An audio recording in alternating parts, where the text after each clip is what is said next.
what is the strategy here? I mean, generally when you're introducing new products, that means you're opening your reach to... Although we have tested it again and again, and things do happen again and again.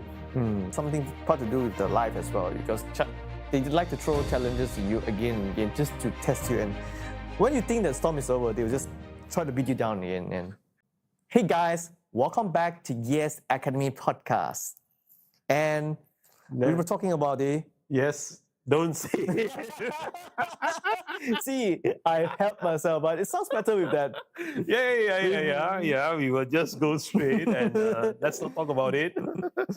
No, I prefer the introduction. You prefer which introduction? People have to keep on reminded that this is Mr. Phang and this is Leo. No. I think let's not keep reminding ourselves. Right. So how have you been? Good. Very good.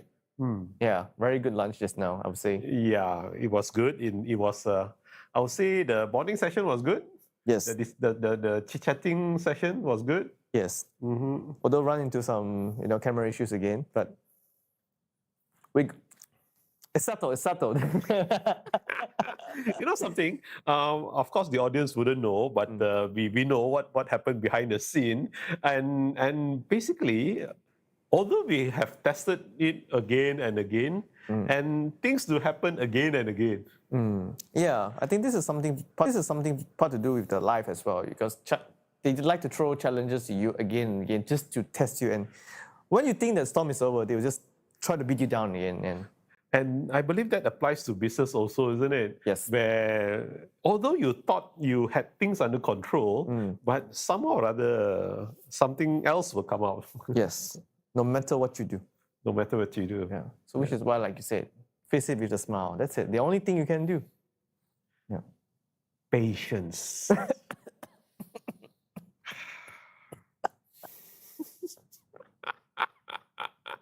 Why are you laughing? Oh my goodness. You're asking me to literally... It will do you a world of good.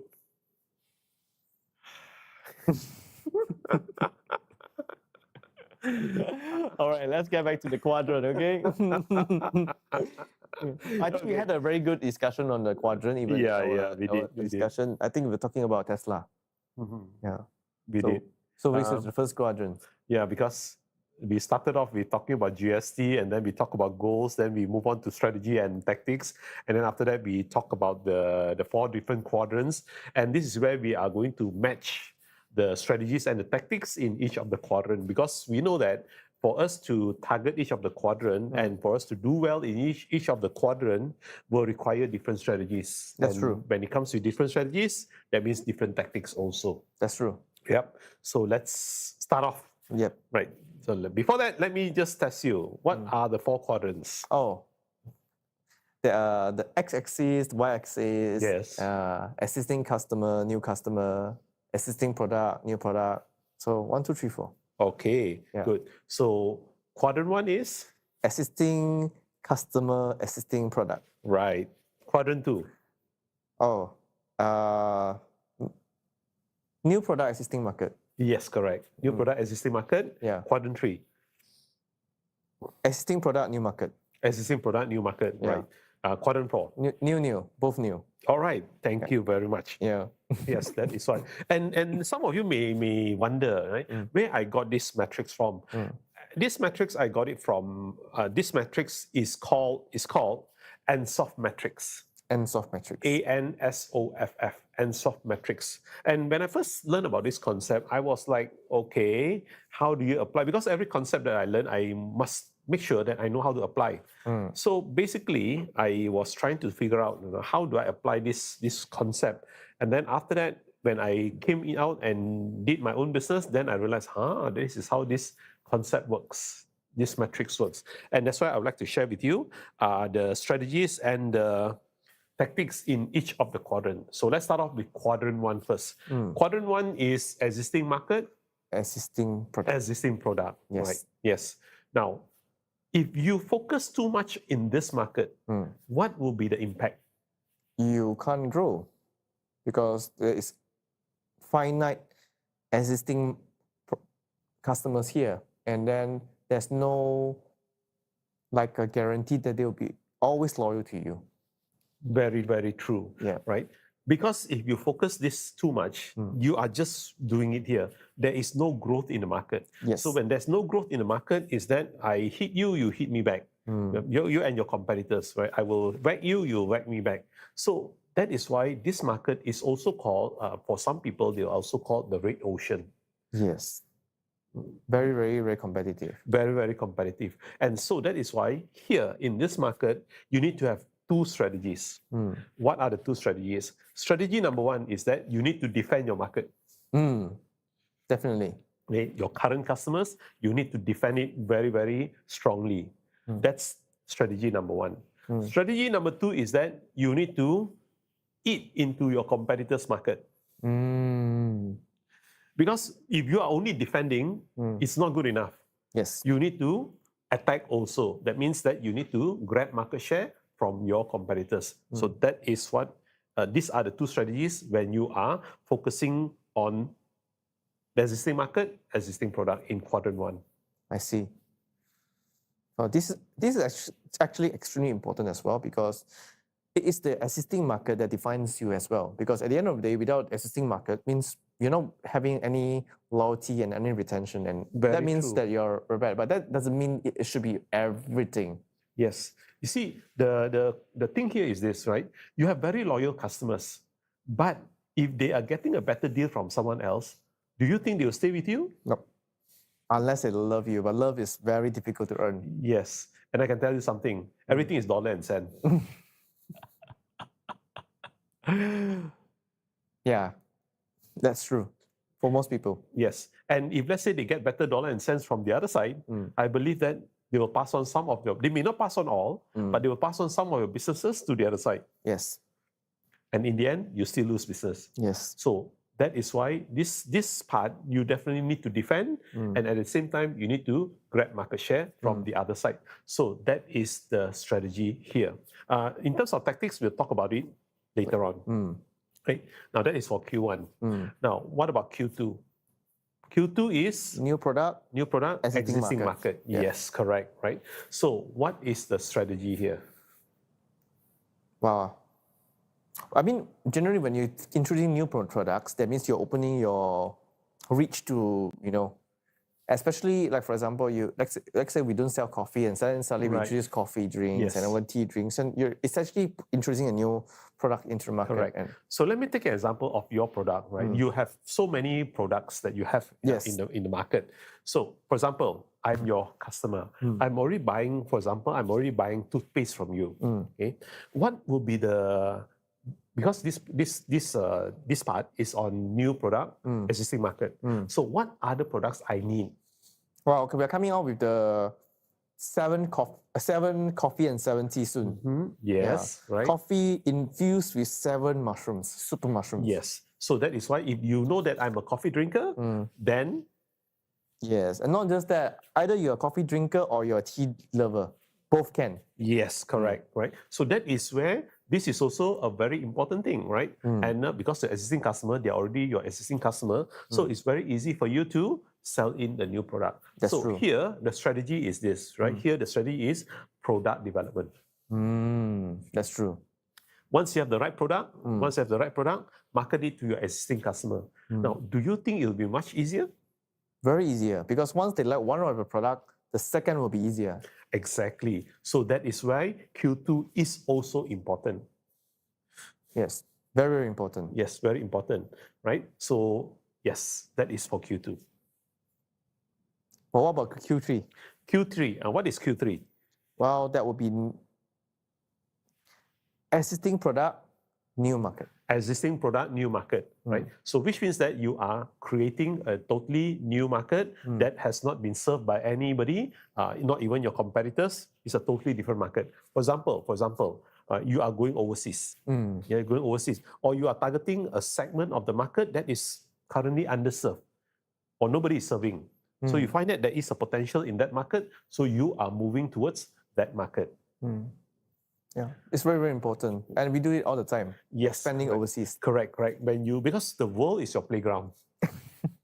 Yes. That's Now, true. just to check, right? How many countries are you in currently? We are in more than 50 countries. Then with very strong foot presence in 15 countries. Yeah, that is where we are legal with company and everything. But we are definitely more than 50 countries. We talk about penetration. A lot of people actually experience our product, but still, wide doesn't mean deep. So we are Correct. working on a The deep. depth, Yes. right? The width and the depth. Yes. Correct. You have the width, but don't have the depth, also cannot. That's true. Yeah. That's what we are talking about, right? Now, you see, the market can actually be depth and width, Yes. right? The depth, and the width. So that is why you can target both, right? In this one, in quadrant 3, the strategy is market development. We call it, you need to develop the market. Yes. Now, once you are able to develop the market, then you will see that, right? Then the business will start to grow. That's true. Yeah. So that is for quadrant 3. Our current 4 will be interesting. Okay, quadrant 4 is new product, new market, right? New product, new market, where you need to do 2 things. Number 1 is that you need to come up with a new product, and that new product is specifically caters only for that market. Now, let me give you an example. Now, NVIDIA created a chip especially for the Chinese market because of the restrictions that they have. So they created a special chip just only for the Chinese market because they cannot sell their top-end chips. So they were selling like the second, if I'm not mistaken, is H20. The chip is H20. So it is like the 3rd or the 4th generation of chips as compared to the high-end chip. So they created that product specifically for the Chinese market only. So that is why it is a big risk, right? Creating this chip just for the Chinese market. And I don't think they win. Huh? I think they lost massively. They lost all the market share in China. Yes, correct. So the biggest risk when you go in with this strategy of new product, new market is basically like what happened to NVIDIA in China. China refused to buy. Yes. And when China refused to buy, then he has to eat up all the chips and he has to declare its total loss because China wouldn't want to buy. And nobody else wants to buy. Yeah. So it's a very, very risky strategy. Yes. And I'm not surprised because who wants a substandard at such a high price? Yes. Yeah. And unless you have big budgets, you have big money that you can throw around, then fine. But if not, then I wouldn't suggest this strategy. That's true. For Q4 also, the strategy, overall strategy, as I mentioned, new product development and also market development. If you combine these two, it is also what we call as diversification. Yeah, it's very important. I think for in our industry, when it comes to network marketing, I would say, because there are too many products in the market. Let's just say that people from Herbalife, they won't be interested in this because they're talking about fitness and all kinds of protein shakes and whatnot. So if you don't develop this particular product for them, you just can't read them. So definitely, if you are going to develop things like protein shakes or even something to do with weight management products, then definitely it will be new product and new market. Yeah, like for example, I was thinking, suddenly I had this idea, because the other day when I was talking to Jonathan, and we were talking about the alpha generation, and I was asking Jonathan whether you have any products that cater for the alpha generation. Jonathan was saying that there's none at this moment that caters for the alpha generation. But we know alpha generation is very influential, although they may not have the money to buy, but they are also very influential. So basically is that they can influence their parents to buy things for them. Yes. So, for example, I'm talking about Q4 here, whether there's any product that actually caters caters for the alpha generation, because you don't have this product yet. So you may create that product, and of course, because you don't have the product, you don't have the alpha generation, the market. So you are in Q4. Yes. One thing that we do think about that, then again, before we even tap into the market, because it's actually not difficult to create a product, but the difficult part is actually to reach out to the alpha generation. Yeah, because you need the relevant materials and relevant infrastructure, relevant, let's just say, videos and whatnot, advertisement directly targeting them, and it takes a bit of focus. But then again, there's one market that we are really interested about, which is the pet. Oh, the pets, yeah. Because nowadays, we talk about alpha generation. Yeah, humans is human, but one thing about humans is there are so many complexity, compliance, but when it comes to pet, it's a different story. So which is why we are definitely into pet. We already got a license to produce it. So what is left now is just to see which market that we want to be serious on. Right now, we are in Malaysia. So we are looking at Europe because I think there are more dogs than humans in Europe. I believe so.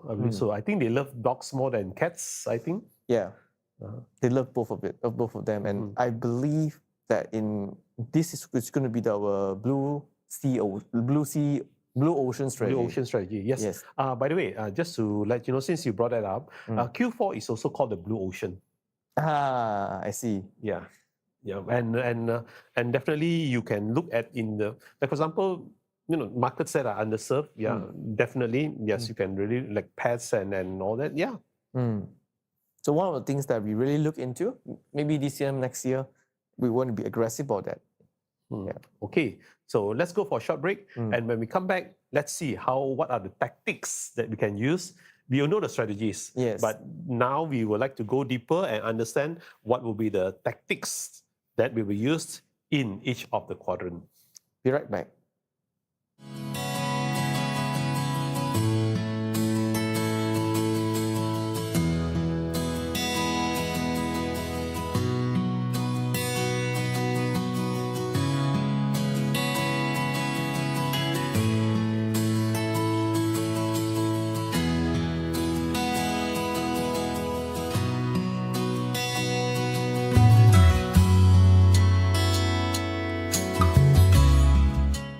And welcome back. Yep. So good, interesting discussion we had just now about strategies in each of the quadrant. Yes. And we're going right into the first quadrant. Yeah, we are going to talk about the tactics. Now, by the way, just to let you all know, the audience, what do you mean by tactics? Tactics are the actions that you take for the different strategies that you have. Yeah, and as I mentioned just now, before we went for the break, is that in Q1, there were two strategies that you need to use. Yes, attack and defend. Attack and defend, yes, right? You need to defend your whatever that you have, and attack means that you need to grab market share from your competitors. So when you want to defend, what will be the things that you need to do, right? For me personally, is that, let's talk about defend first. For me personally is to have strong relationship with your customers. When you have that strong relationship with your customers, no matter what, the customers will keep you informed if there are any changes that is happening around them. That's true. Keeping the relationship will let them feed you the information about the market. Yes, correct. Yeah, that is why customer relationship management is extremely important. And also when you talk about customer relationship management, we are also talking about the experience the customer have when they are dealing with you. If they have a good experience, then they will be able to buy from you for a long time. They'll be loyal. But if let's say they don't have a wonderful experience, right, then I don't think I want to continue. It's human nature. Yeah, it's human nature. So that is why customer relationship management is very important. Now, coming back to your line of business, right? How do you get your business partners, or how do you manage them? How do you get them to manage their customers and build that relationship? I think all in all, especially in the fast-moving world, messages, sending text messages to them, appreciation time to time are the very, very foundational thing. To appreciate them, then to wish them birthday, and then to actually talk to them sometimes, have regular meetings with them. Once a month is more than enough, especially with top leaders. Yeah, that's what we do. And not just that, what we do is that we time to time send some promotional stuff to them, products, correct. Videos, all these things. So it's not actually difficult to defend your market.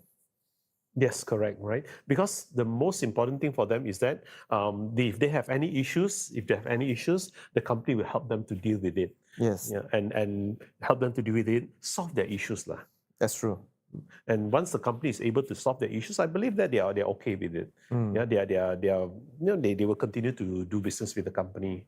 Like for me also the same thing. I've been having doing business with my business partners for many years. We have been around for many years, and sometimes we always joke about it and say that, how long have we known you? How long have we been doing business with each other? So from business to become friends. That's very true.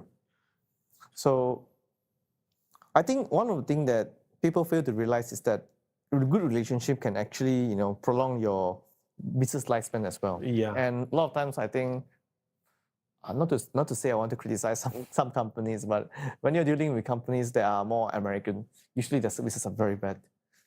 Yeah. Every time you talk to the customer service as if they want to drive you away, and you're like, am I doing something wrong? Well, I think they are more focused. Their focus will be on something else rather than building the relationship. Yes, but then whenever we go to China, we talk about their services, especially when I'm traveling. I face all kinds of troubles all the time, especially Asia. Oh my goodness. So I once was at the airport and they say that the bag can fit in, but it is just 1 cm wider. Okay. So I actually paid for extra carry-on. Okay. So Asia is very strict. it's not as strict in Malaysia, but it's very strict in China. Okay. They would refuse to solve it. I said, I already paid. So it's just 1 cm. Why? They said no. So immediately I called to the booking agent, which is a China agent. Within 5 minutes, someone on the top called them, and that's it. Oh, yeah. And this is just not just one, but when I went to Dubai, I had an issue with the hotel reception as well. Okay. So they tried to kick me out. Okay, if you can kick me out, that's fine. I said, just refund everything. So I called to my China agent again. So within that day, I received full refund on I think it was a 10-day stay, 10-night stay. I received a full refund, although it's in the middle, but I received a full refund, plus they gave me a voucher, plus a penalty to them. Oh, that's where that Chinese company called Trip.com warned me. I said that from today onward, I will only buy from them. I don't care about the price. I know that they will bail me out if there's any issue, because I know I won't get into trouble. But especially when you go into the market, all things can happen. Very true. Yeah. And you see, if you have that kind of wonderful experience, you will continue to do business with that one. Yes. That one company. Right? Yes. You won't want to do any business with any other company because you trust them. Yes. Yes, that is the kind of relationship and the kind of experience that we want to provide to our customers. Yes. So it's just very important for us to continuously talk to them and then access them. What I'll do also periodically is to send them messages as well to say, hey, what's up? And sometimes I do daily quotes daily in certain groups. I just put them like, for example, Steve Jobs says some lines, like cool lines. Just put in a group. Although they may like, oh yeah, it's just another, let's call it spam. Then again, those things are keeping the relationship with them, although it may seem small.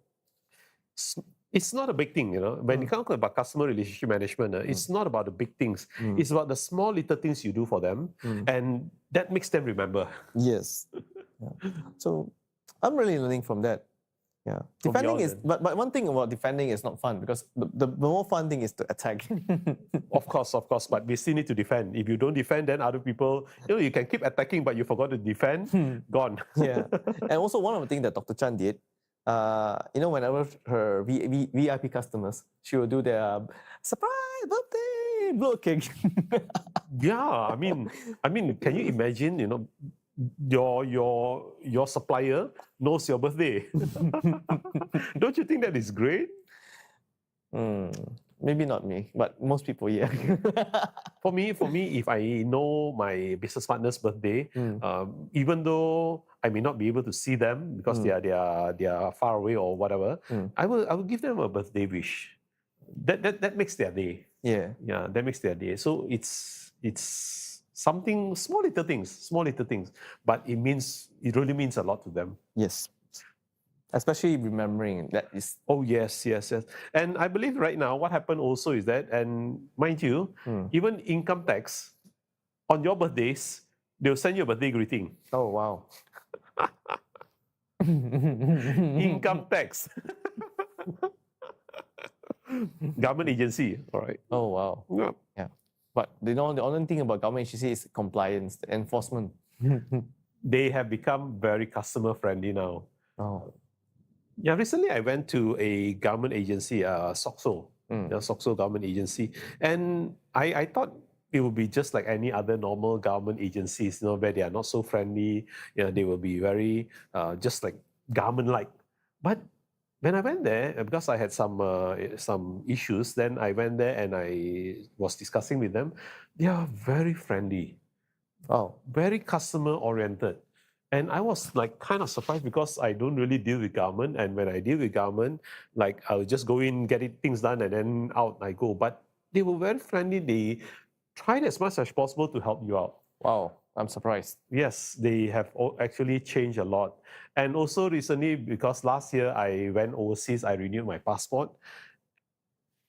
From the time I got my appointment to the time I got my passport, because I woke up at about 6 in the morning just to get a number, because right now you can go online to get your number, so you don't have to wait there.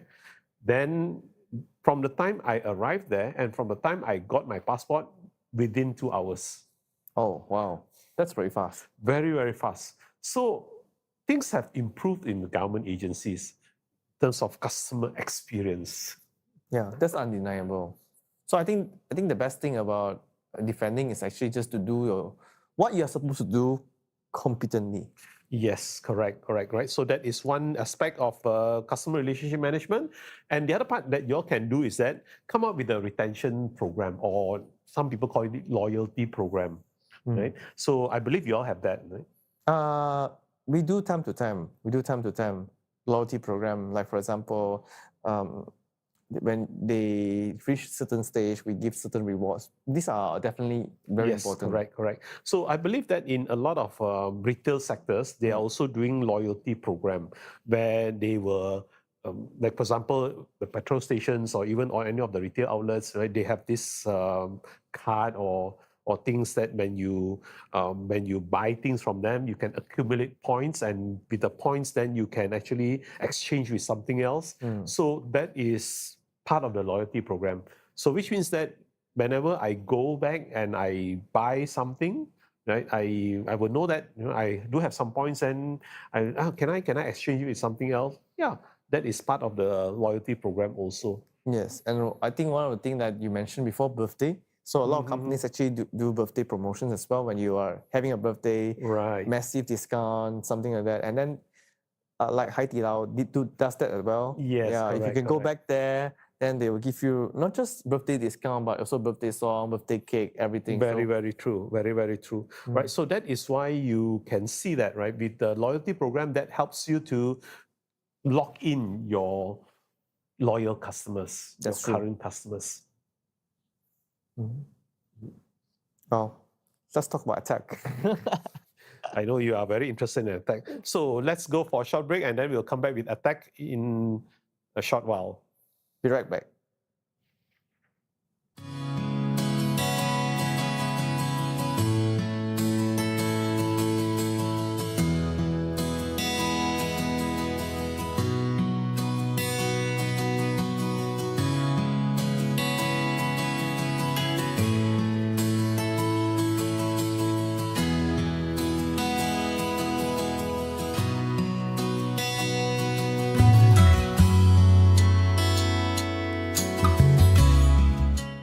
And welcome back.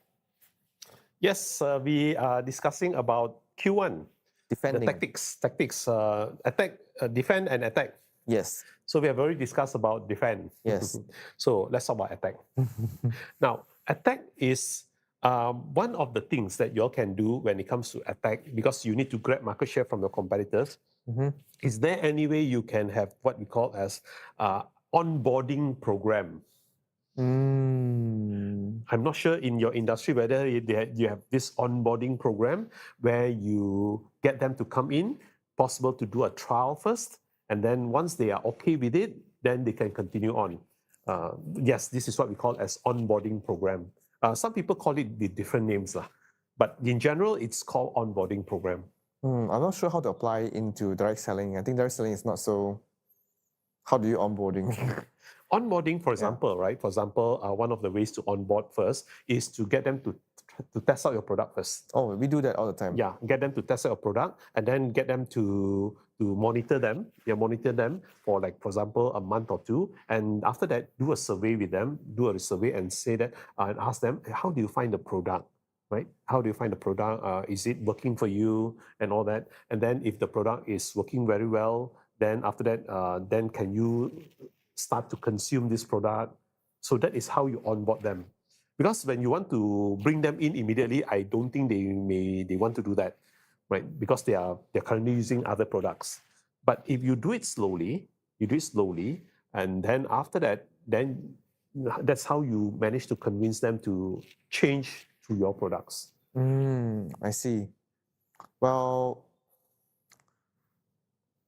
I think I see, like, last time, in a lot of phone companies, right? So what they do is that you bring competitor phone, they give you a very high trade-in value, then they sell you their phone. Yes, so I think, that is also another example, right? So different ways, you can do it different ways, but in general, it is called the onboarding program. I see. I think generally when it comes to going to attack, one of the things that we do is to do comparisons. Like we say, we give us samples and then let them try our products, and then let them understand that, see, what do you feel the difference between our products and the competitor's product? So once they feel the difference, then they usually, Yes, correct, right? Because they have not tried your products before and they are not sure how effective is your product. So that is why, in order for them to slowly come over to you, that's what you all do. And also when it comes to attacking, I think one of the things that we may consider in the future is that take the competitor product, maybe you have to buy some of our product, take competitive product and then we replace it with Okay. that would be very aggressive. That I have not come across, right? But I'm not sure why would any companies want to do that. Buy competitors' product and pass it on as your own product. No, it's like the competitor may not be satisfactory. You can, next year you buy a 10 product.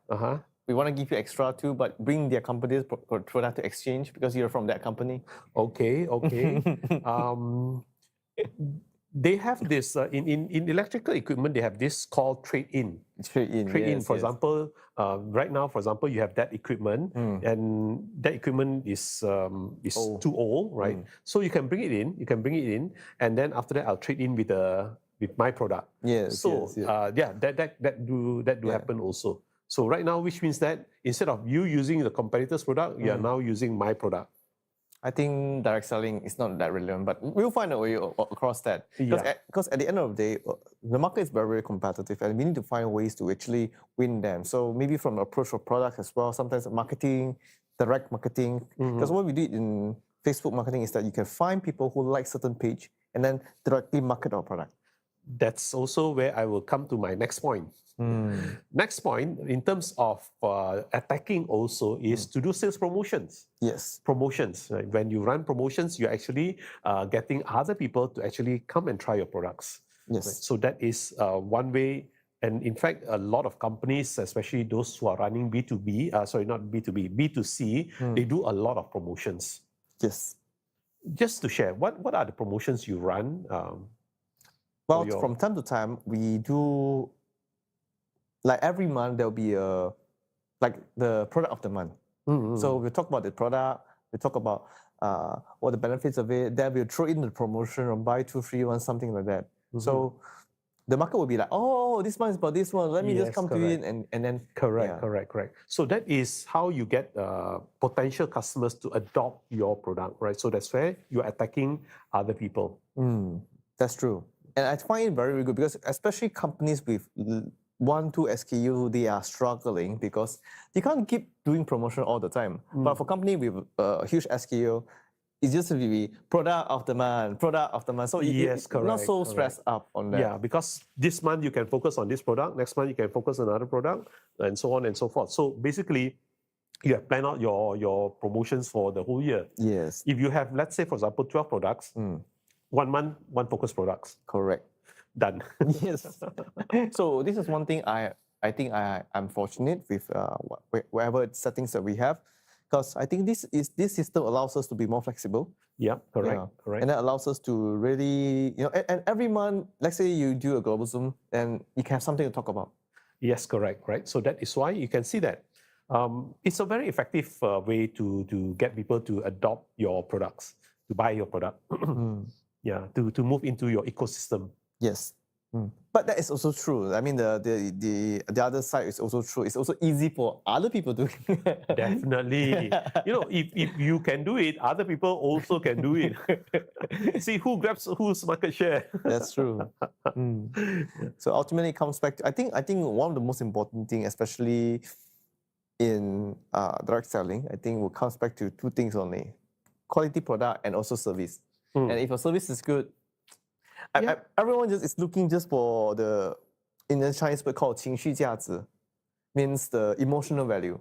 Yeah, what really connects that person? That's where relationship comes in. Yes. Customer relationship. We have been talking about it just now, right? And yeah, but you see, when you're attacking, people don't know you. When people don't know you, you need to do two things: build trust and rapport. That is priceless. Yeah, that is priceless.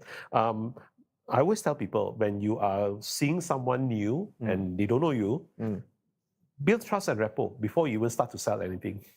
And once the trust and rapport is there, done. Done deal. It's a done deal. Done deal, right? Yeah, so that is where you can grab market share. Now, one more thing I would like to share in terms of how you grab other people's market share when you want to attack is to use referrals. Oh, wow, that is the best. Yeah. Now, you see, referrals are from your current customers, right? They are defending them. They're happy with you, you're defending them. But you want to attack, that's why you get them to refer, right? Get them to refer and say that, can you refer people that have a need for our products? Yes, I believe that is how you, again, attack. And I think this is why I think our whole organization actually excels, because most of my business is from referral. Seriously. Yeah. It's like, I think, yes, we are aggressive in our marketing. Yes, we really spend budget on it. But then again, the amount of our referrals are just spectacular. Very good, very good. Because we need referrals. We need referrals. If you were to go out and keep on doing marketing, sales promotions, it can get very tiring.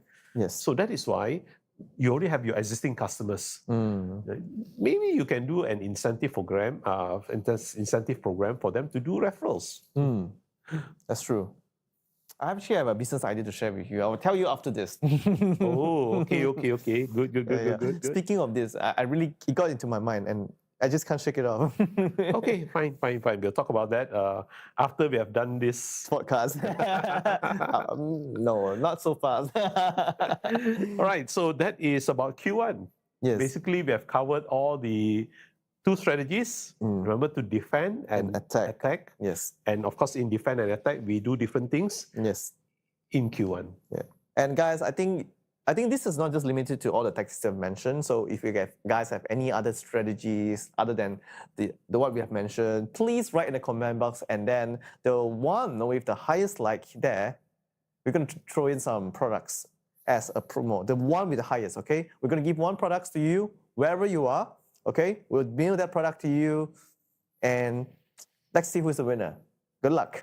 And see you guys in the next episode.